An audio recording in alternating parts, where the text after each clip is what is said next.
আসিফ নজরুল সাহেব, আপনাদের মনে আছে কিনা তিনি ক্ষমতায় আসার আগে বলছিলেন, অনেক আগের একটা ভিডিওতে তিনি বলছিলেন তিনি সরকারি কোনো পদে ভবিষ্যতে যেতে পারবেন কিনা তিনি জানেন না, যদি যেতে পারেন তাহলে তিনি হৃদয় দিয়ে কাজ করবেন মানুষের মন জয় করার জন্য, কারণ মানুষের মন জয় করলে আল্লাহ পাক খুশি হয়। তিনি এখন একটা না দুইটা মন্ত্রণালয় খুবই গুরুত্বপূর্ণ, একটা হলো বিচার বিভাগ আর একটা হলো প্রশাসন, ওই প্রবাসী বিভাগ, খুবই গুরুত্বপূর্ণ। তিনি প্রবাসীদের জন্য তেমন কোনো উল্লেখযোগ্য কিছু করতে পারেন নাই, কোনো বিচার দৃশ্যমান করতে পারেন নাই।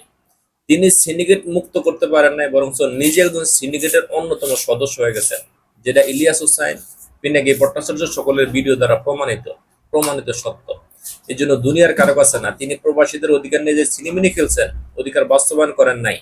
এই জন্য পৃথিবীর কারো কাছে না, মহান রব্বুল আলমিনের কাছে বিচার দিয়ে রাখলাম, তিনি যা যা করছেন মহান রব্বুল আলমিন তার উত্তম প্রতিদান তাকে যেন দুনিয়া এবং আখেরাতে দান করে, আমিন ইয়া রাব্বাল আলামিন। এটা আমার নয়, সমস্ত প্রবাসীর প্রাণের দাবি, এটা প্রাণের কথা এটা।